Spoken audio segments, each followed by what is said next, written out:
itu aturan, jangan dilanggar, bisa dihukum.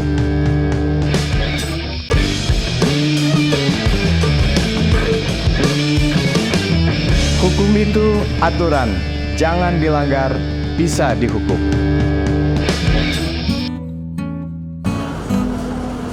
Assalamualaikum warahmatullahi wabarakatuh. Kami pun Waalaikumsalam warahmatullahi. sahabat mitra TV Lampung, kita berjumpa dalam zona hukum, dialog seputar hukum, politik, dan sosial yang sedang aktual.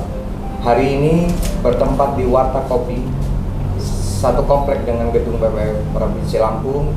Kita akan membahas seputar pemilu dengan tema jerat hukum dalam kampanye.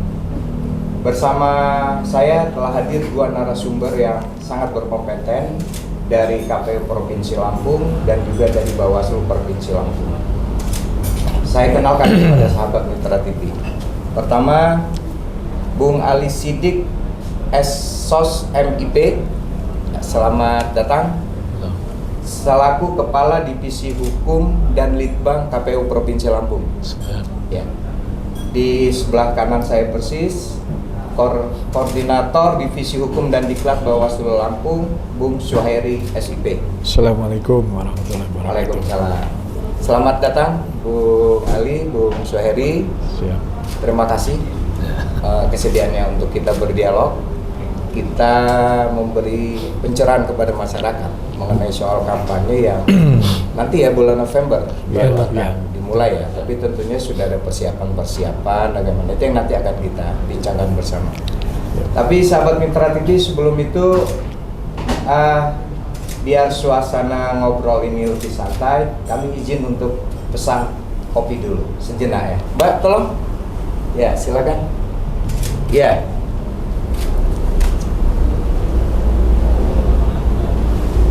Ya, inilah salah satu minuman khas dari Warta Kopi. Ya, nanti Bung Suhairi kita sambil ngobrol santai minum, nggak apa-apa, sambil santai. Ya, silakan. Iya. Coba ya, kita cicip dulu, biar suara merdu. Baik. Ya, baik sahabat mitra TV, kita awali ini dengan mungkin ke Bung Ali Sidik dulu. Bung Ali, sekarang pemilu sudah memasuki tahap DCS ya, penetapan. Ya.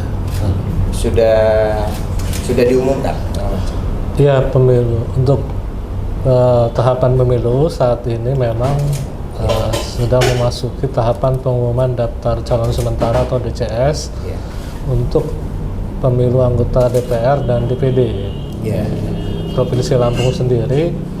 Untuk pengumuman DCS ini sudah kita lakukan mulai dari tanggal 19 Agustus yang lalu dan nanti sampai dengan tanggal 28 Agustus diminta kepada seluruh masyarakat untuk bisa menanggapi calon-calon anggota DPR, baik itu DPR RI, DPR Provinsi maupun DPR Kabupaten Kota, termasuk DPD juga. Itu untuk bisa direspon terkait track recordnya, terkait rekam jejaknya, agar bisa menjadi masukan bagi kami KPU Provinsi Lampung dan juga nanti akan kita klarifikasi nantinya kepada partai politik yang mengusungnya. Oke. Jadi itu udah diumumkan, udah disosialisasikan ya? Sudah kita umumkan di media massa, baik cetak maupun elektronik, dan juga melalui web KPU Provinsi dan KPU Kabupaten Kota masing-masing. Jadi memang tahapan pengumuman ini dilakukan secara berjenjang. Untuk calon anggota DPR dan DPD itu yang mengumumkan adalah KPU RI. Kemudian untuk calon anggota DPR Provinsi, KPU Provinsi yang mengumumkan, dan DPR Kabupaten Kota, masing-masing KPU Kabupaten Kota yang mengumumkan. Untuk bakal calon anggota DPD di Provinsi Lampung ini ada 17 orang.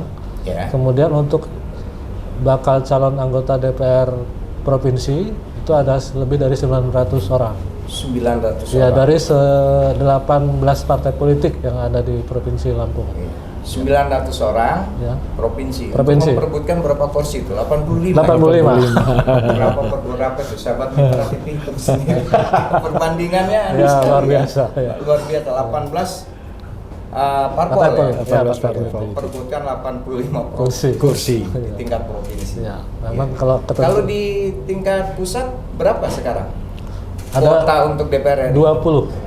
20 ya, ada kan dua dapil kursi, ya? dua dapil. 10. Oh, masing-masing 10. Ya, masing-masing 10. Oh, gitu. Ya, ada 2 dapil, dapil 1 dan dapil 2 masing-masing 10 kursi. 10 ya.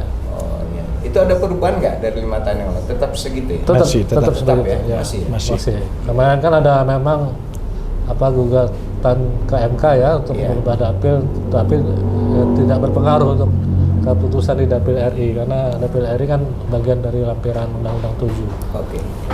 Nah, Bung Syahri, sekarang udah sampai tahapan DCS. Ya? DCS. Nah, itu Bawaslu bagaimana? Udah ada nggak temuan-temuan pelanggaran sebelum DCS atau apa Ya. yang sudah ditindaklanjuti dan direspon oleh KPU misalnya? Ya. Secara umum.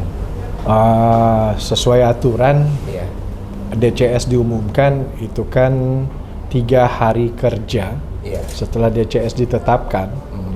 Itu Bawaslu membuka ruang bagi bakal calon yang ingin mengajukan gugatan sengketa proses. Oh. Jadi ketika tanggal 18 KPU Provinsi Lampung melakukan pleno menetapkan, terhitung tanggal 19, 20, 21, tapi kita kan pakai 3 hari kerja. Jadi mulai hari Senin kemarin, Senin, Selasa, Rabu, hari ini karena hari kerja itu sampai dengan pukul 16 kita tetap menunggu adanya gugatan atau proses sengketa yang dilakukan oleh Bacalek yang mungkin dinyatakan TMS oleh KPU. Kita tunggu sampai pukul 16 ini. Hasil monitoring kami ke 15 kabupaten kota itu sampai hari ini belum ada satupun dari bacalek yang melakukan proses pengajuan gugatan sengketa proses DCS. Tapi kalau seandainya nanti ada pengaduan masyarakat gitu, itu langsung ditindaklanjuti oleh KPU atau melalui Bawaslu dulu gitu bisa? Kalau terkait persyaratan administrasi yang yang nanti yang ditanggapinya kan terkait kelengkapan persyaratan administrasi. Oh gitu. Nah itu nanti mekanismenya melalui Bawaslu, melalui KPU ke KPU langsung. Nanti kebenarannya akan kita uji melalui klarifikasi melalui partai yang mengusungnya. Oh gitu. Ya. Kami juga membuka ruang.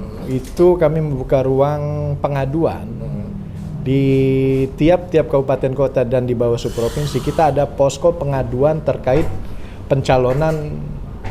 pencalekan selama proses tahapan pencalonan ini. Jadi artinya masyarakat yang mempunyai informasi silakan memberikan masukannya kepada Bawaslu untuk bisa kita cross check dan kita sinkronkan kepada kawan-kawan KPU. Jadi tetap ada posko pengaduan, ya? tetap ada koordinasi. Kalau nggak koordinasi bahaya. Ya sesuai tupoksi ya. Iya. Nah setelah DCS kan nanti DCT itu ya. Ya. Bulan apa itu nanti penetapan? CT November. bulan November 3 November. 3 November. Setelah DCT masih membuka pengaduan lagi? Tidak atau sudah? Sudah. Close? Kalau pengaduan sampai dengan sebelum penetapan DCT. Oh iya. Jadi sahabat Mitra TV nanti mulai 3 November itu masyarakat sudah bisa mengetahui tentang siapa-siapa yang calon layak dipilih. Karena sudah di situ sudah ada nomor segala macam Sudah, ya. betul. Dan di 28 November mulai masuk tahap kampanye. Kalau tidak salah gitu ya. Ya. Nah, bagaimana persiapan KPU untuk Kalau kampanye? terkait pelaksanaan kampanye ini KPU RI sudah menerbitkan PKPU nomor 15 tahun 2023 Iya. tentang kampanye pemilihan umum. Jadi intinya dalam PKPU tersebut sudah diatur mekanisme pelaksanaan kampanye dilaksanakan melalui metode apa saja yang bisa dilakukan, kemudian tempat-tempat yang diperbolehkan, dilarang untuk diatur juga di PKPU tersebut. Terus terkait pelaksanaan kampanye itu dilakukan oleh siapa saja juga sudah diatur. Jadi pada intinya di PKPU nomor 15 tahun 2023 itu pada garis besarnya sudah mengatur terkait mekanisme pelaksanaan kampanye ini, sehingga kita pada saat ini memang sedang mensosialisasikan PKPU tersebut kepada peserta pemilu terutama, dan akan kita lebih intensifkan nanti ketika DCT sudah ditetapkan. Jadi karena sudah 3 November DCT ya, terus mendekati kampanye baru kita makin ditingkatkan sosialisasinya. Kalau sekarang kan saya ada kebijakan dari KPU kalau nggak salah ya, partai sudah boleh menyosialisasikan nomor. Itu memang ada aturannya gitu. Ya, pada dasarnya setelah peserta pemilu kan sudah ditetapkan saat ini, terutama untuk pemilu anggota DPR ya, yaitu partai politik. Jadi setelah ditetapkan sebagai peserta pemilu, partai politik ini bisa mensosialisasikan terutama nomor urut mereka masing-masing untuk dipublikasi kepada publik agar diketahui. Nah, terlepas selain itu, maka tapi publikasi yang dimaksud ini tidak berbentuk kampanye atau ajakan memilih dulu. Jadi begitu. Jadi yang bisa dipublikasi ke publik pada saat ini oleh peserta pemilu terutama partai politik baru nomor urutnya saja. Oh gitu. Termasuk ini juga caleg boleh sosialisasi. Kalau caleg belum jadi peserta pemilu sebenarnya kan? Iya, enggak. Misal kalau sosialisasi boleh. Sosialisasi. Ya, boleh saja. Semoga saya jadi caleg. Boleh ya? Ya boleh, pada intinya tidak dilarang kalau itu. Nanti kan 3 November ditetapkan. Ya. Setelah itu boleh caleg sosialisasikan belum masa kampanye. Namanya nanti kan 3 November, 28 baru mulai. Ada spare waktu 3 minggu nih. Jadi intinya pelaksanaan kampanye itu baru bisa dilaksanakan di masa kampanye. Jadi kalau dia sudah ditetapkan sebagai peserta pemilu tapi belum masuk masa kampanye, ya kampanye di luar jadwal. Di luar jadwal.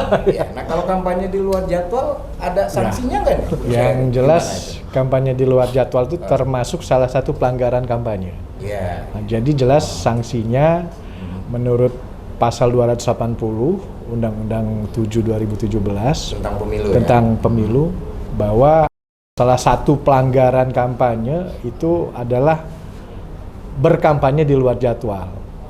Kalau memang nanti Bawaslu menemukan ini, kita akan melakukan tindakan tegas karena ini merupakan pelanggaran administratif. Oh gitu ya. Karena kan ada, kalau istilah saya waktu apa ya? Waktu jeda dari 3 November ke 28 ini peluang kalau nanti misal kalau cuma mohon doa itu bukan pelanggaran ya? Selagi dia tidak ada ajakan untuk memilih atau menjual program atau visi misinya, itu masih kita kategorikan sosialisasi. Jadi kalau mohon doa, tapi kalau 3 sampai 27 November coblos saya pilih saya. Nah, itu sudah pelanggaran.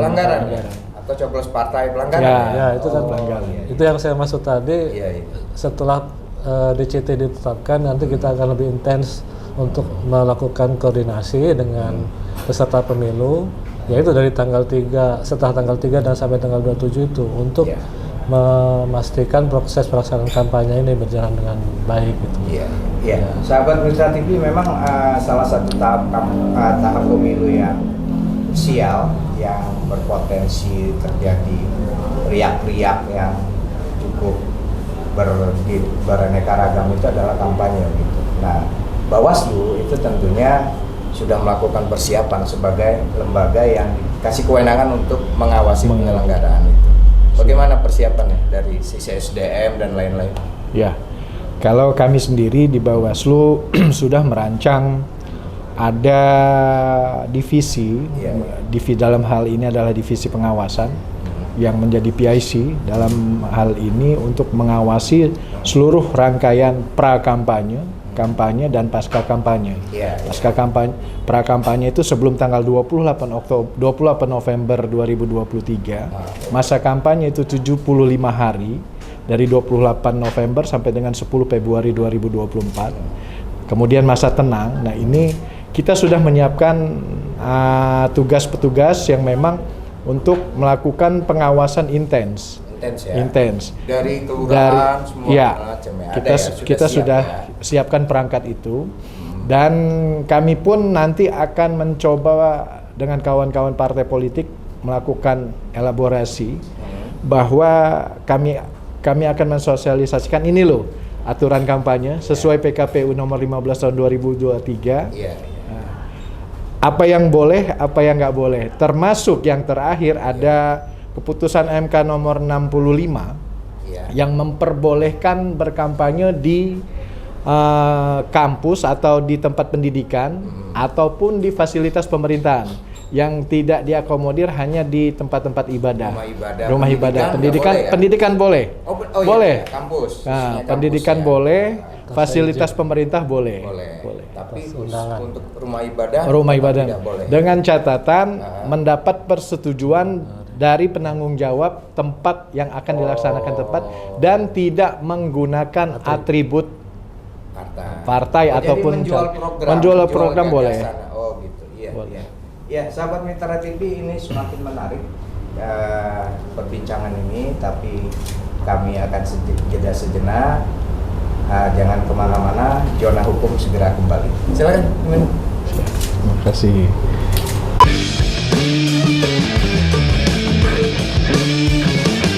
Hukum itu aturan, jangan dilanggar, bisa dihukum.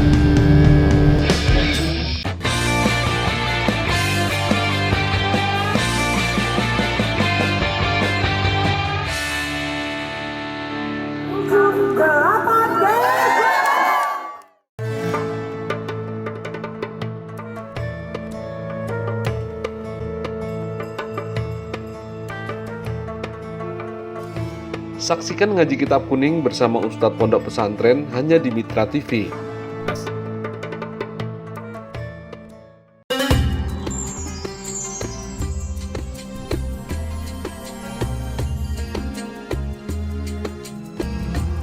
Saksikan Tanya Ustadz aja, ngaji bareng, tanya jawab bersama Ustadz yang keren dan beken hanya di Mitra TV.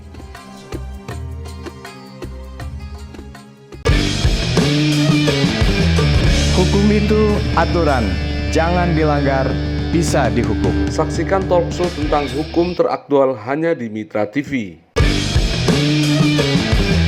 Hukum itu aturan, jangan dilanggar, bisa dihukum. Saksikan talkshow tentang hukum teraktual hanya di Mitra TV.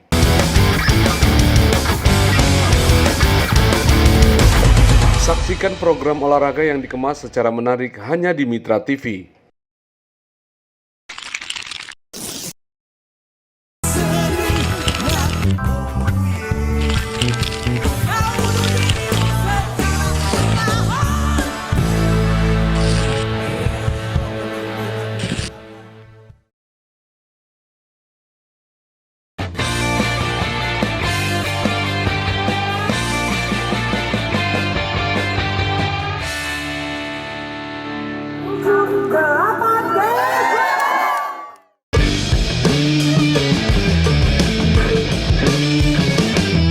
Hukum itu aturan, jangan dilanggar, bisa dihukum.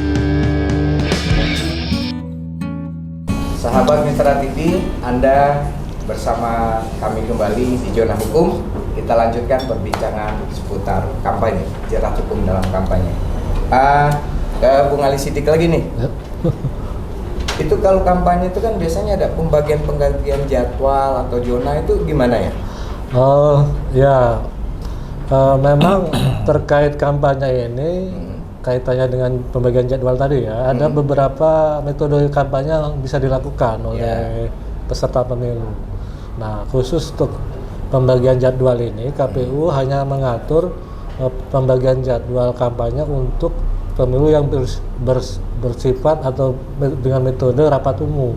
Oh, itu yang rapat umum itu yang diatur waktunya kapan. Karena pemilu dalam bentuk rapat umum ini juga baru bisa dilaksanakan nanti pada tanggal 21 Januari, 21 hari sebelum berakhirnya kampanye. Jadi nggak bukan sekarang. Oh gitu. Ya, khusus untuk pemilu dalam bentuk rapat umum, kemudian iklan di media massa, dan untuk calon presiden dan wakil presiden itu debat kandidat, itu baru nanti akan dilaksanakan 21 hari sebelum pemilu berakhir. Jadi berarti di Januari. Ya, di Januari baru di bulan Januari. Sebelum kampanye berakhir. Ya, sebelum jadi 10 Februari. 28 November yang awal kampanye sampai 20 Januari, 20 November 2023, 20 Januari 2024. Itu metode kampanyenya gimana? Bisa dalam bentuk pertemuan terbatas. Pertemuan terbatas ini dalam artian dilakukan di dalam ruangan dengan kapasitas peserta yang dibatasi. Oh, ada pembatasan. Ada pembatasan. Kalau untuk kampanye untuk DPR RI itu 3.000 orang, DPR provinsi 2.000 orang, dan kabupaten kota 1.000 orang. Nah, jadi kemudian dia harus di dalam ruangan. Dan dalam ruangan. Kalau itu bentuknya kampanye pertemuan terbatas. Ada juga metode kampanye dalam bentuk tatap muka. Tatap muka ini bisa di dalam ruangan atau di luar ruangan. Itu bisa yang mengunjungi pasar-pasar misalnya. Nah, itu bisa diperbolehkan.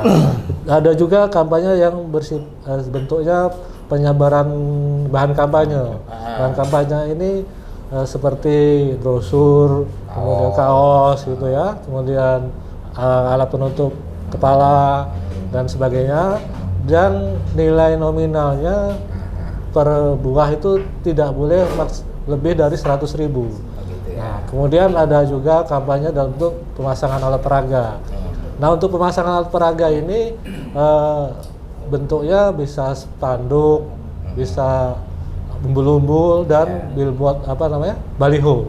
Nah, ini khusus untuk pemasangan alat peraga ini nanti KPU akan lebih dahulu berkoordinasi dengan pemerintah daerah untuk menentukan titik-titik mana yang diperbolehkan untuk dipasang sebagai untuk alat peraga. Nah, soal alat peraga nih. Ya. Itu nanti yang membuat partai masing-masing atau KPU?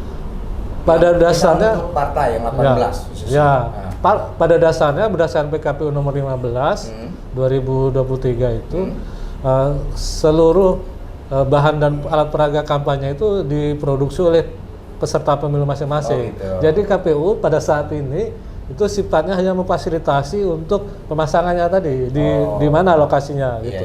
Tapi untuk biaya dan sebagainya itu tetap menjadi beban dari peserta pemilu. Jadi kalau misal dengan Pemda boleh misal di Tugu Gajah misalnya. Betul. Itu seluruh khusus partai tertentu atau seluruh? Seluruh nanti seluruh partai. Jadi sifatnya seluruh. Seluruh. Jadi, tapi titiknya di mana itu nanti kita koordinasi dulu dengan Pemda. Dan nanti kita sampaikan juga dengan peserta kan. Jadi itu dalam rangka untuk menjaga agar kondisi kampanye itu tetap kondusif dan tidak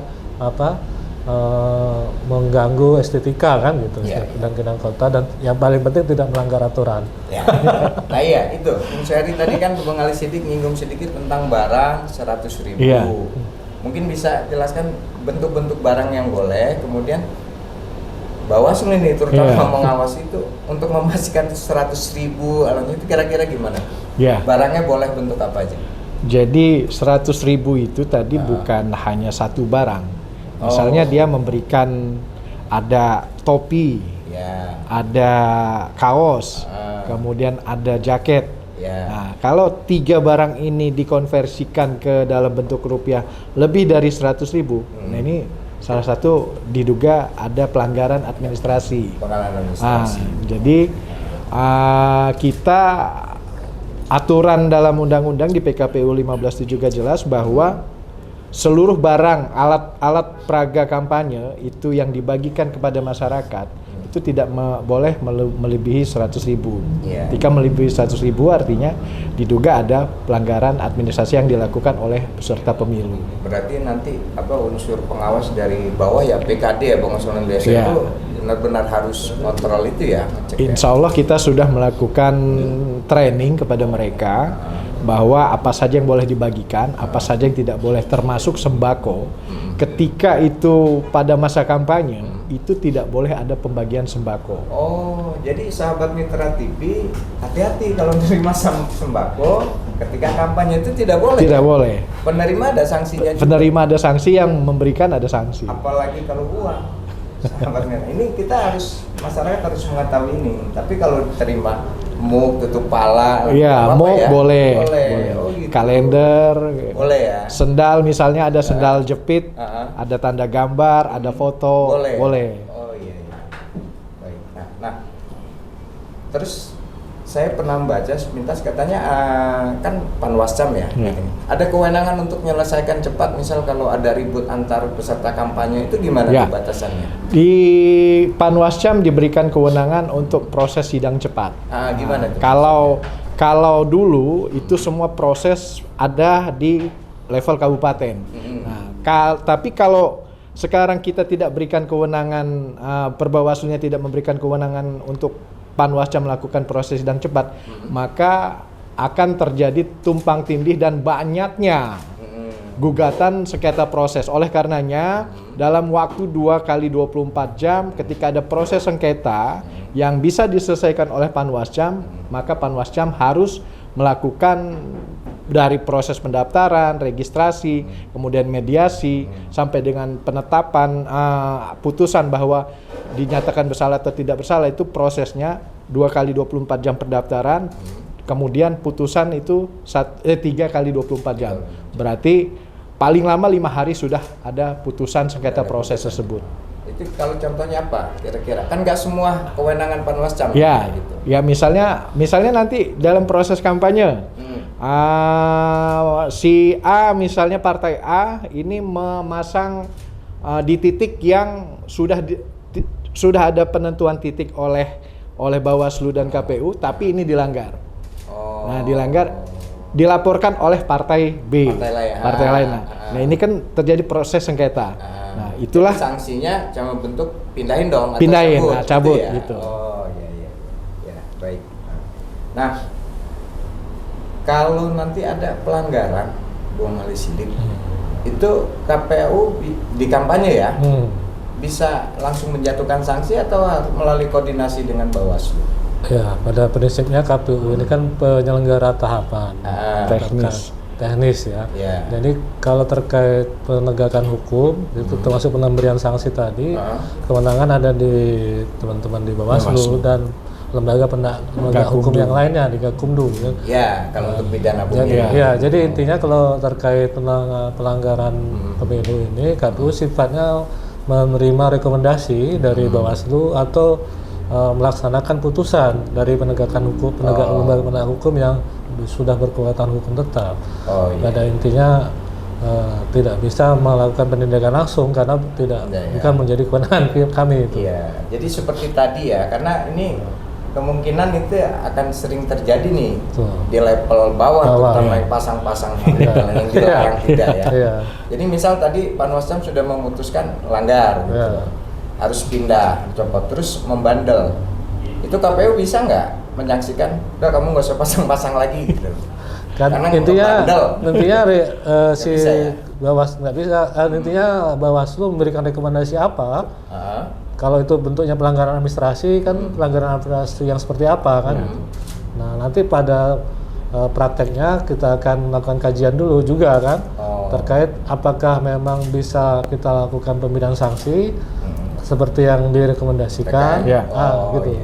Atau ada sanksi lain yang bisa kita, misalnya bentuknya teguran atau apa, atau peringatan gitu ya, yang membuat peserta pemilu itu tidak lagi melakukan pelanggaran. Gitu. Nah, ini ke Bung Syahri itu kan pelanggaran pemilu itu tadi udah singgung ada Gakumdu, ada administratif. Jenis-jenisnya apa aja ya kalau pelanggaran dalam pemilu itu ada 3 jenis. Pertama, pelanggaran administrasi, kemudian pelanggaran etika, kemudian pelanggaran pidana. Nah, pelanggaran administrasi ini yaitu contohnya ada sengketa proses tadi, seperti misalnya pelanggaran di tahapan kampanye, partai A tidak memasang alat peraga di tempat yang sudah tentukan.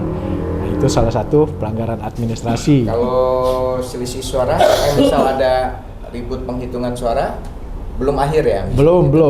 Jadi kalau penghitungan suara itu ya dia sengketa dia. Sengketa. Jadi, Kalau iya. Kalau saya lanjut tadi ada 3 pelanggaran. Kalau administrasi, etika. Nah etik ini pelanggaran yang bersifat etik, baik itu peserta pemilu ataupun penyelenggara pemilu. Tapi lebih stressingnya lebih ke penyelenggara pemilu. Penyelenggara Ya. KPU sama Bawaslu. KPU, Bawaslu sampai dengan tingkatan di bawahnya. Kalau melanggar sumpah. Gitu. Ya etik dah. Etik. Ya. Di DKPP ya. Ya. Gitu. Kalau pidana, leading sektornya Bawaslu dengan Kejaksaan dan Polri itu dalam satu wadah yang namanya Sentra Penegakan Hukum Terpadu atau Gakumdu. Iya. Penyelesaian sengketanya ada di Gakumdu. Gakumdu ya. Iya.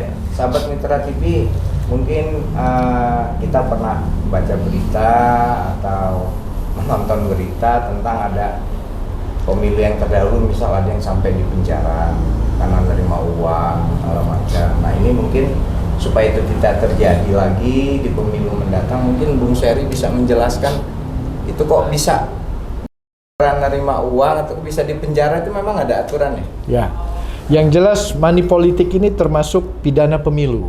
Iya. Money politik termasuk pidana pemilu, artinya yang memberi dan yang menerima itu akan kena sanksi pidana. Iya. Jadi memang dari zaman pemilu dahulu pun sampai dengan pemilu terakhir kemarin bahwa yang namanya money politik ini adalah masih menjadi musuh bersama kita. Ya, artinya Bawaslu bersama Gakumdu akan tegas terkait masalah money politik ini. Iya. Nah itu kalau untuk menyimpulkan itu pidana pemilu khususnya, itu Bawaslu koordinasinya dengan Gakumdu ya? Iya. Polanya gimana? Itu ada rapat bersama atau gimana? Ya. Misal ada temuan nih. Ya. Kita saat ini sudah ada sekretariat bersama Gakumdu, ada di Jalan Morotai juga, untuk memudahkan koordinasi karena kantor Bawaslu ada di Morotai. Morotai Antasari. Iya, Antasari. Jadi nanti prosesnya kalau memang ada indikasi pelanggaran pidana, masyarakat bisa melapor ke Gakumdu. Nanti akan diregistrasi oleh petugas yang ada di Gakumdu, masuk dulu ke Bawaslu, nanti ditelaah oleh Bawaslu, baru nanti dinaikkan ke Gakumdu untuk dibahas bersama-sama dengan kawan-kawan Gakumdu lainnya. Berarti kalau nanti misalkan ada unsur Gakumdu itu tadi ada jaksa, kepolisian. Nah kalau kejaksaan kepolisian menyimpulkan misal ini bukan Gakumdu, ini bukan pidana pemilu, ya. Itu gimana? Kalau dia kesimpulannya bukan pidana pemilu, berarti bukan yang akan dilanggar, berarti larinya administrasi itu. Oh gitu. Kalau administrasi kita limpahkan ke Bawaslu. Kalau memang hasil rekomendasi apa yang dikaji oleh Bawaslu, kita serahkan kepada kawan-kawan KPU. Kalau ada seperti itu proses terbukti. Prosesnya gitu. Ya. Jadi tidak semua yang dilaporkan dugaan pidana belum tentu ada pidana, bisa juga administrasi. Baik, iya. Iya. Nah, kemudian ke Bung Ali Siddiq nih. Kalau dalam masa kampanye kemudian ada partai politik, terutama nih capres ini, yang mobil capres segala macam, itu boleh nggak ya secara aturan? Ketika itu misal jadwalnya kampanye untuk caleg, untuk partai, tapi si caleg itu juga mengkampanyekan capres yang didukung, itu boleh? Pada dasarnya peserta pemilu tadi kan ada 3 ya, calon presiden dan wakil presiden. Untuk pemilu presiden, kemudian pemilu DPR dan DPD. Jadi masing-masing ini memiliki tim kampanye masing-masing. Jadi ketika mereka akan melaksanakan kampanye, maka ada pemberitahuan ke KPU. Mereka akan melaksanakan kampanye untuk calon presiden yang mana gitu. Jadi mereka ini sudah punya tim kampanye masing-masing. Jadi untuk apa namanya khususnya untuk misalnya calon anggota DPD nih, maka calon anggota DPD tidak bisa melaksanakan kampanye untuk calon peserta pemilu yang lain. Gitu. Nah kalau itu misal caleg DPR, DPR beserta turunan sampai sampai kabupaten kota ya. itu jadwal dia untuk kampanye dirinya atau partainya, tapi dia juga mengkampanyekan di era yang sama tentang capres Ya bisa. yang diusung partai dia, itu boleh ya?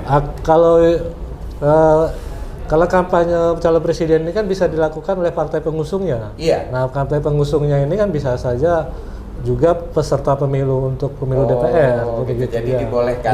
Ya artinya Iya. diperbolehkan karena yang bersangkutan juga tim kampanye untuk calon presiden itu kan. Selagi dia terdaftar sebagai tim kampanye. Gitu.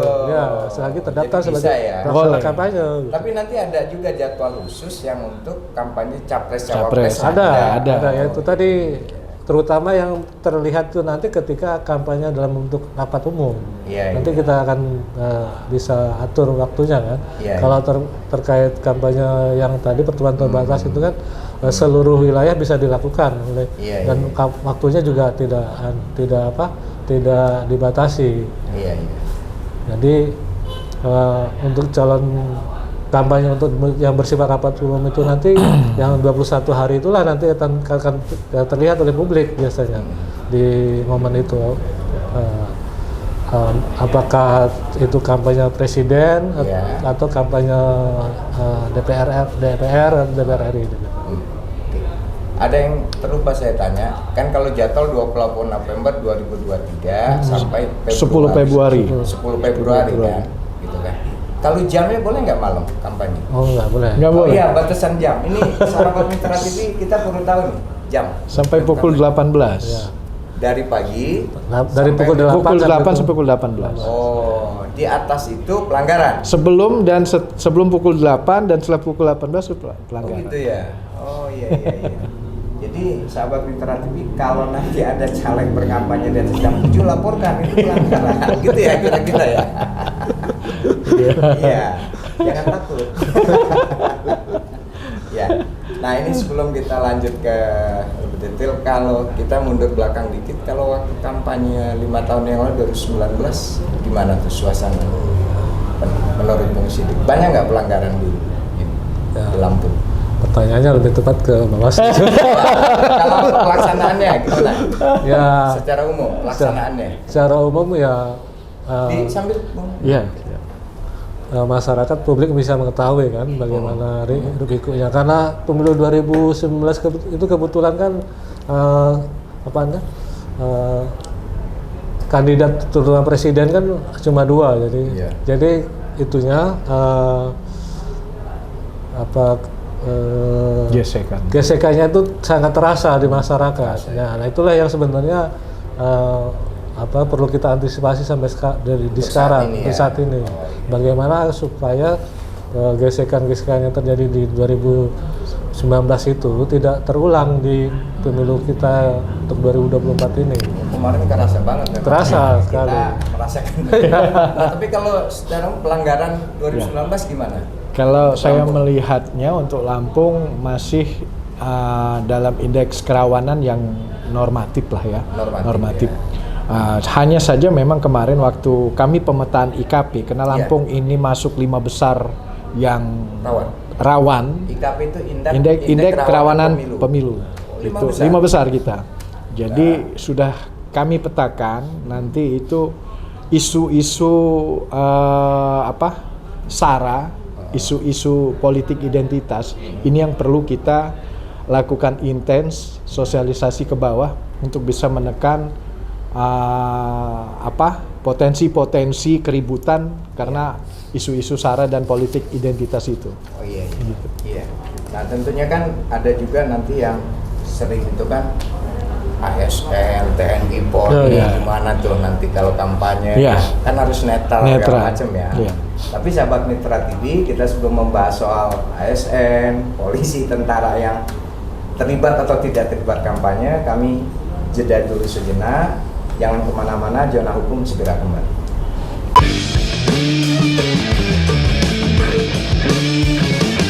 Hukum itu aturan, jangan dilanggar, bisa dihukum.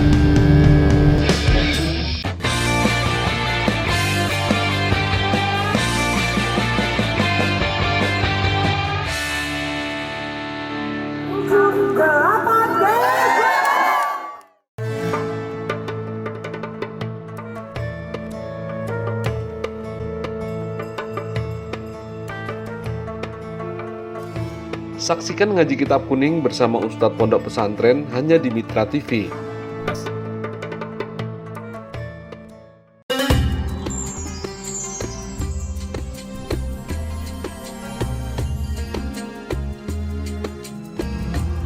Saksikan Tanya Ustadz Aja, ngaji bareng, tanya jawab bersama Ustadz yang keren dan beken hanya di Mitra TV.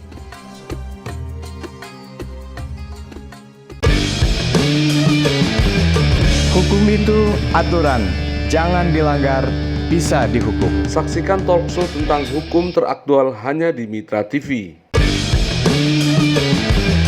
Hukum itu aturan, jangan dilanggar, bisa dihukum. Saksikan talkshow tentang hukum teraktual hanya di Mitra TV.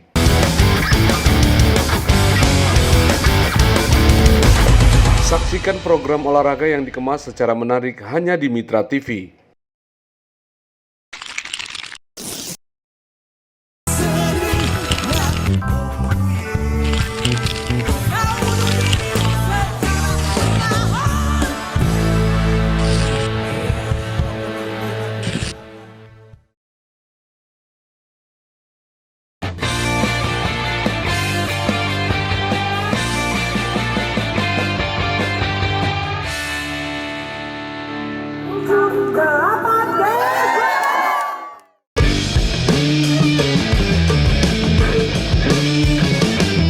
Hukum itu aturan, jangan dilanggar, bisa dihukum.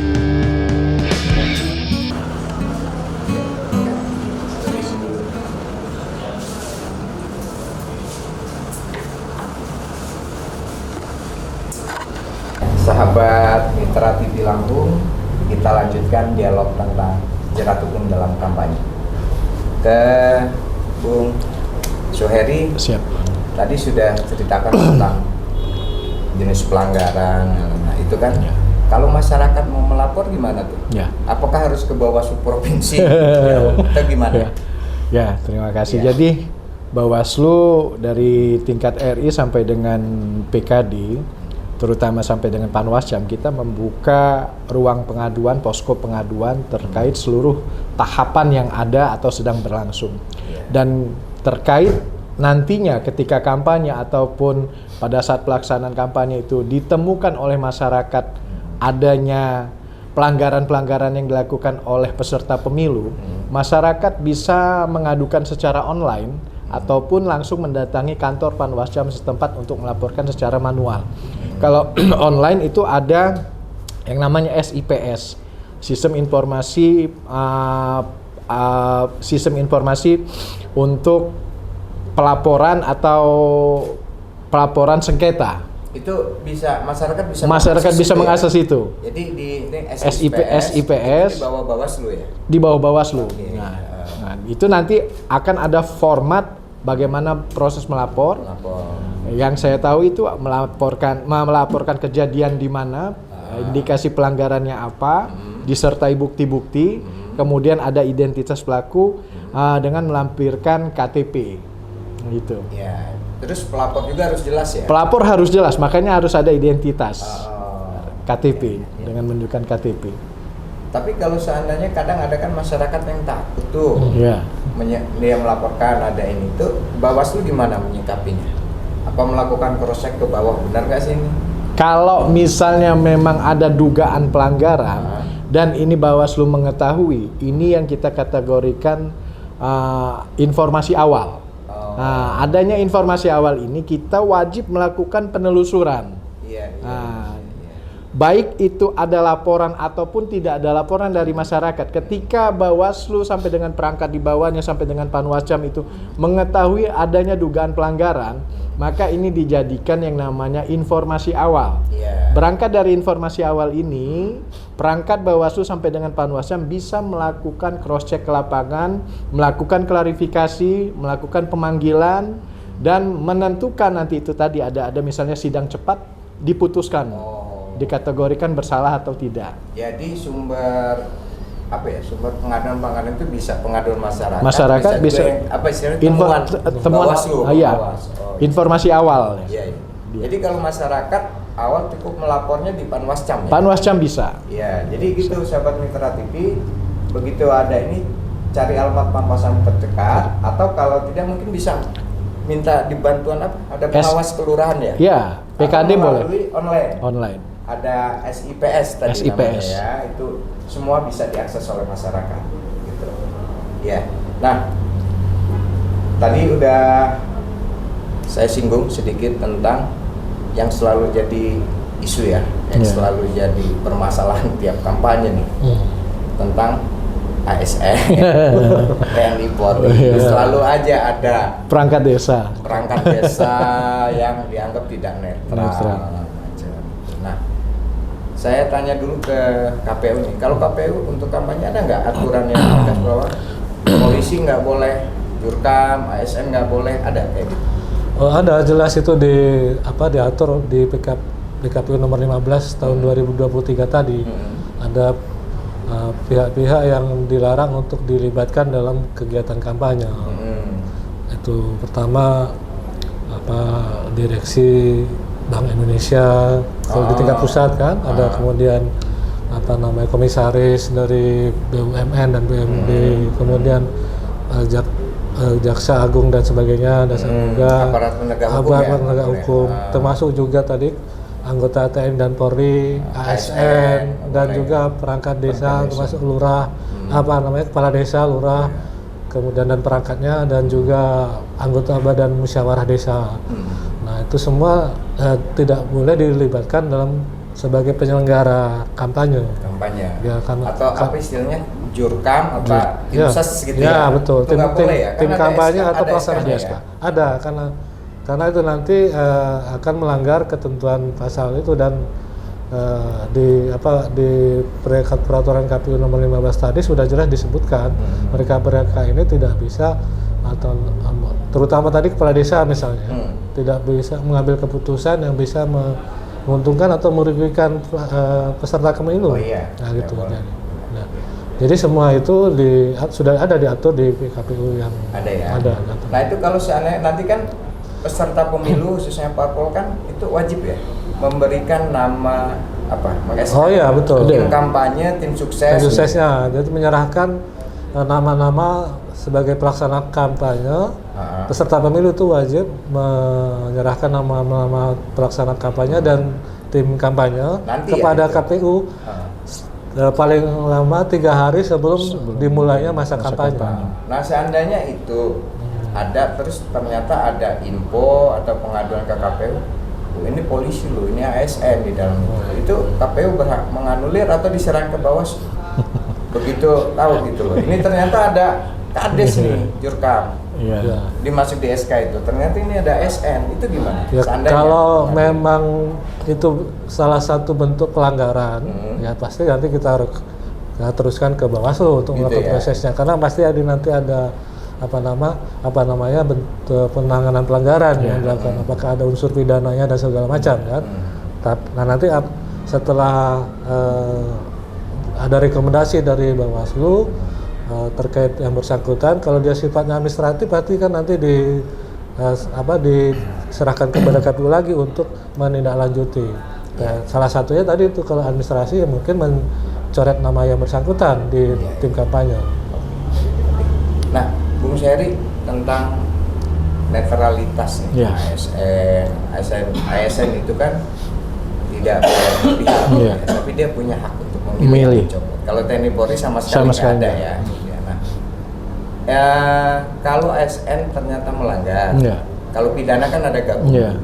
Nah, kalau dia melanggar yang lain, yang administrasi atau apa, itu bentuk sanksinya gimana? Jadi kalau makanya kami kemarin Bawaslu RI dengan KASN, kemudian Komisi ASN, kemudian Menpan RB, kemudian Menteri Dalam Negeri membuat kesepakatan bersama, SKB, surat keputusan bersama yang ditandatangani oleh petinggi-petinggi di Jakarta.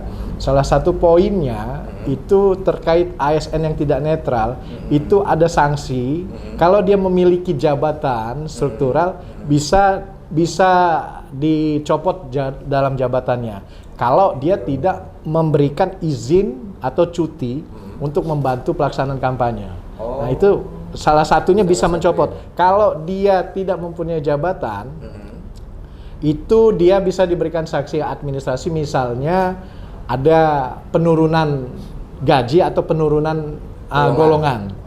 Nah, itu sampai pada sanksi itu mekanismenya itu gimana? Bawaslu dulu ya, atau melalui langsung ke KSN komisi tadi? Ya. Proses dari registrasi, dari pengaduan yang dilakukan oleh tetap proses dan diputuskan oleh Bawaslu. Rekomendasi Bawaslu kita serahkan kepada KSN. Itu dalam KSB yang menjatuhkan sanksi. Itu kalau untuk ASN. Untuk ASN. Kalau untuk kepala perangkat desa. Kalau perangkat desa itu kan jelas di Undang-Undang Nomor 6 2014 itu bahwa salah satu yang tidak boleh dilakukan oleh kepala desa atau perangkat desa adalah masuk partai politik atau melakukan proses-proses kampanye mengikuti. Nah, sanksinya itu kemarin itu tegas kita. Kalau sampai terjadi itu dan memang terproses, kita akan rekomendasikan ke bupati atau kepala daerah melalui PMD untuk bisa memproses yang bersangkutan. Termasuk sanksi keras itu termasuk kalau dia terbukti artinya masuk partai politik, pencopotan sebagai kepala desa. Iya. Atau kalau dia berpihak malah kalau masalah bisa pidana juga. Bisa pidana. Ya, hati-hati perangkat desa. Jadi memang kan kunci itu di bawah. Jadi sahabat Mitra TV, kita juga memang sebagai masyarakat harus waspada dan juga saling mengingatkan ketika nanti saat kampanye itu ada ASN atau ada apa yang melakukan keberpihakan kepada calon atau kepada parpol. Nah,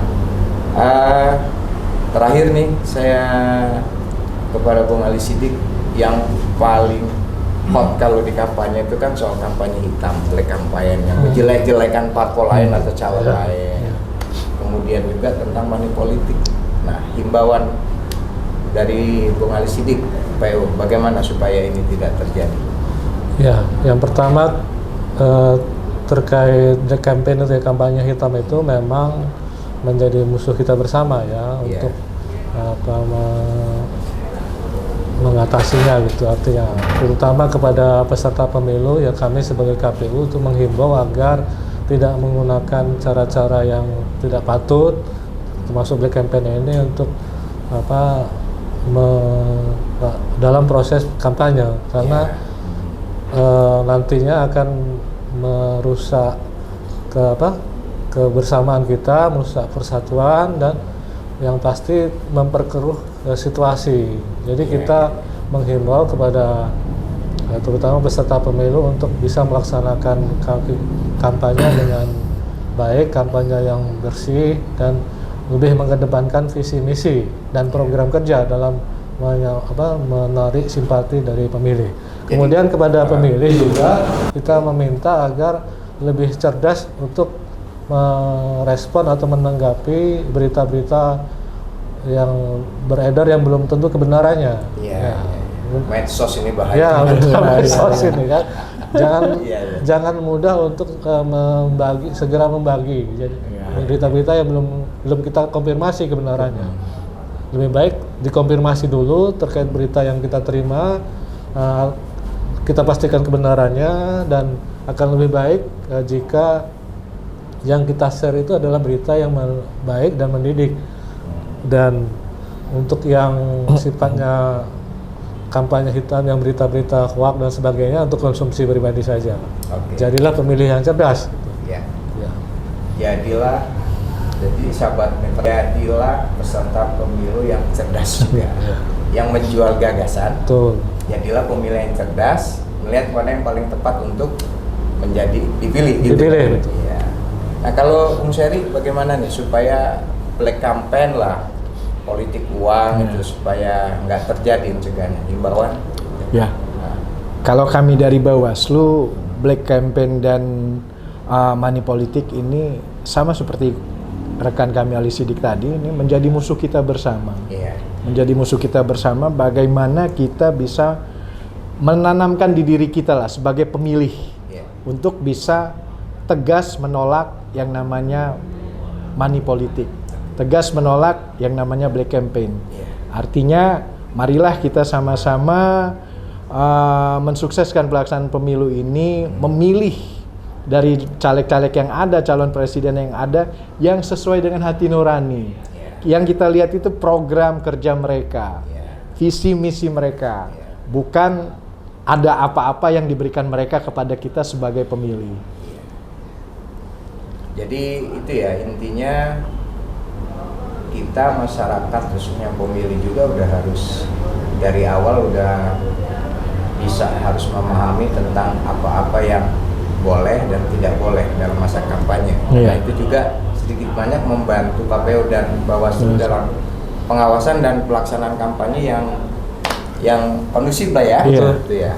Iya, baik. Nah, terakhir mungkin ada closing statement untuk terkait 14 Februari 2024. Ya. Ending pesta rakyat itu kan di 14 Februari ya. 14 Februari Hari 2024. hari kasih suara dan hari kasih suara dan kasih sayang. Ya, gimana? Yang Mas Sidi? pasti yang pertama kepada teman-teman sahabat Mitra TV ya. Iya. Jadilah pemilih yang cerdas tadi, pemilih yang bisa menggunakan hak pilihnya berdasarkan hati nurani dan mengetahui siapa yang dipilih itu sesuai dengan keinginan hati nuraninya. Nah, untuk menjadi pemilih ini maka ketentuan di undang-undang kita, di peraturan kita, seseorang yang sudah mempunyai hak pilih ini harus terdaftar sebagai pemilih. Nah itu, maka dalam kesempatan ini kami menghimbau agar teman-teman atau sahabat-sahabat Mitra TV juga bisa memastikan mulai saat ini bahwa dirinya dan keluarganya dan kerabat-kerabatnya juga sudah terdaftar di daftar pemilih, agar yang bersangkutan atau kita semua bisa menggunakan hak pilihnya nanti di tanggal 14 Februari 2024. Bagaimana caranya? Dengan mengecek nama kita dan keluarga kita di cek DPT online di web yang sudah disediakan oleh KPU. Di situ nanti akan dengan mudah aplikasi itu digunakan untuk bisa memastikan diri kita sudah terdaftar sebagai pemilih. Kalau dari Bawaslu, Bung Seri? Ya, kalau kami dari Bawaslu menghimbau, mengajak seluruh masyarakat di Provinsi Lampung, pemirsa Mitra TV yang tersayang, ayo gunakan hak pilih pada tanggal 14 Februari tahun 2024. Nggak milih, nggak keren. Ya. Tidak milih, tidak keren. Itu sahabat Mitra TV. Jadi nanti saat kampanye, jadikan itu ajang bagi sahabat Mitra TV khususnya yang sudah punya hak pilih untuk menilai calon-calon gitu. Mana yang layak, karena suara pemilih itu menentukan wajah demokrasi 5 tahun ke depan. Itulah ya, kita ya. Jadi jangan terpengaruh dengan ajakan yang menyesatkan atau jangan juga terpengaruh dengan hal-hal yang melanggar aturan. Itu sahabat Mitra TV, dan karena waktu juga kita harus menyelesaikan dialog ini. Terima kasih Bung Ali Siddiq, Bung Suheri atas kehadirannya. Mudah-mudahan kita di lain waktu bisa bincang lagi, karena kan ini panjang nih. Apalagi nanti ada pilkada. Setelah Februari pasti KPU Bawaslu persiapan pilkada ya. Pilkada November. Jadi tahun depan sahabat Mitra TV, saya ingatkan dari awal ada 2 pesta demokrasi, nasional lokal. Nasional di 14 Februari 2024. Lokal pemilihan gubernur atau kepala bupati wali kota di 27 November 2024 ya. Demikian sahabat Mitra TV, dan saya ingatkan bahwa sahabat Mitra TV, hukum itu aturan, jangan dilanggar karena bisa dihukum. Saya Rojali Umar pamit.